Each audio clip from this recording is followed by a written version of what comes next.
നമസ്കാരം. സോഡിയാക് മീഡിയയിലേക്ക് എല്ലാ പ്രേക്ഷകർക്കും സ്വാഗതം. ഈ വർഷത്തെ വിശാഖ നക്ഷത്രക്കാരുടെ വിഷുഫലം എന്താണ് എന്നൊന്ന് പരിശോധിച്ച് നോക്കാം. മീനശനി മിഥുന വ്യാഴം 1201 ആണ്ട് മേടമാസം 1 തീയതി ഉദയാദി 5:47 വിനാഴികയ്ക്ക് ചതയ നക്ഷത്രവും കൃഷ്ണപക്ഷ ദ്വാദശി തിഥിയും പന്നിക്കരണവും ശുഭ്രനാമ നിത്യ ചന്ദ്രാർക്ക യോഗവും കൂടിയ ദിവസം കുംഭക്കൂറിൽ എടവലഗ്നത്തിൽ ജലഭൂതോദയത്തിലാണ് ഈ വർഷത്തെ വിഷു സംക്രമം വരുന്നത്. ഈ വർഷത്തെ വിഷു ഫലപ്രകാരം വിശാഖ നക്ഷത്രക്കാർക്ക് 6 രൂപ കയ്യിൽ കിട്ടുമ്പോൾ 2 രൂപയെ ചിലവ് വരുള്ളൂ. എന്ന് വെച്ചിട്ടുണ്ടെങ്കിൽ വരുമാനം വർദ്ധിക്കാനും ചിലവ് കുറയ്ക്കാനും സാധിക്കുന്ന ഒരു വർഷമായിട്ടാണ് കാണുന്നത്. എന്നാൽ പോലും അന്ത്യശൂലമാണ്, അതായത് ശൂലശൽക്കങ്ങളിൽ അന്ത്യശൽക്കമാണ്. അപ്പോൾ അന്ത്യശൽക്കത്തെ സംബന്ധിച്ചിടത്തോളം കുറച്ചൊരു ദോഷമാണ്.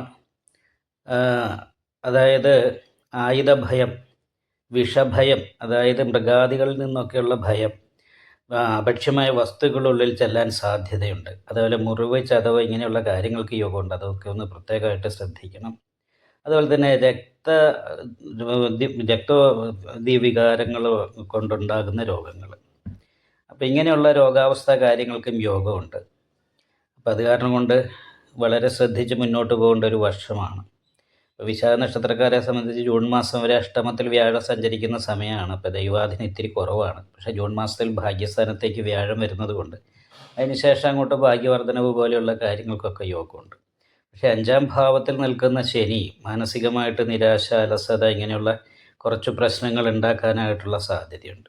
പക്ഷേ 4-ാം ഭാവാധിപത്യം കൂടി വഹിച്ചിട്ട് നിൽക്കുന്നു എന്ന് പറയുന്നൊരവസ്ഥയുള്ള കാരണം തറവാട് സ്വത്ത് കിട്ടുക, അതുമായിട്ട് ബന്ധപ്പെട്ടുള്ള വിഷയങ്ങളിൽ ഇടപെടേണ്ടി വരിക, ഇങ്ങനെയുള്ള കാര്യങ്ങൾക്ക് യോഗമാണ്. അതേപോലെ തന്നെ സഹായികളായിരിക്കുന്ന വ്യക്തികൾ, സഹോദര സ്ഥാനത്തുള്ള വ്യക്തികൾ, ഇവരുമായിട്ട് ബന്ധപ്പെട്ട് മാനസികമായിട്ട് കുറച്ച് ടെൻഷനൊക്കെ വർദ്ധിക്കാനായിട്ട് സാധ്യതയുണ്ട്. എന്നാൽ ദാമ്പത്യ സംബന്ധമായിട്ട് അനുകൂലമായിരിക്കുന്ന ഗുണഫലങ്ങൾ ഈ വർഷത്തിൽ അനുഭവിക്കാനുള്ളൊരു യോഗമാണ് കാണുന്നത്. അപ്പോൾ കുറേ നല്ല ഗുണങ്ങളുണ്ട്. പക്ഷേ ശാരീരികമായിട്ടുള്ള അവശതകൾക്കുള്ളൊരു യോഗമുള്ളത് കാരണം കൊണ്ട് അതൊന്ന് ശ്രദ്ധിക്കണം. അതുപോലെ തന്നെയാണ് കർമാധിപതി ഇഷ്ടസ്ഥാനത്ത് വരുന്ന സമയത്ത് ഗവൺമെൻറ് ജോലിക്ക് യോഗമുള്ളവർക്ക് ഗവൺമെൻറ് ജോലി കിട്ടാൻ യോഗമുള്ള സാധ്യതയുണ്ട്, ലിസ്റ്റിലൊക്കെ പേര് വന്നവർക്ക്. അതുപോലെ തന്നെ യാത്രയുമായിട്ട് ബന്ധപ്പെട്ട ഏജൻസി വർക്കുകൾ, ഇങ്ങനെയുള്ള കാര്യങ്ങൾ ചെയ്യുന്നവരെ സംബന്ധിച്ചിടത്തോളം തൊഴിലിൻ്റെ കാര്യത്തിൽ വളരെ അനുകൂലമായിരിക്കുന്ന ഗുണഫലങ്ങൾ ഈ വർഷത്തിൽ അനുഭവിക്കാനായിട്ട് സാധിക്കുന്നതാണ്. വിദ്യാർത്ഥികളെ സംബന്ധിച്ചും പഠനത്തിൻ്റെ കാര്യത്തിൽ വളരെ അനുകൂലമായിരിക്കുന്ന ഗുണഫലങ്ങൾക്ക് തന്നെയാണ് ഈ വർഷത്തിൽ പൊതുവെ യോഗം കാണുന്നത്.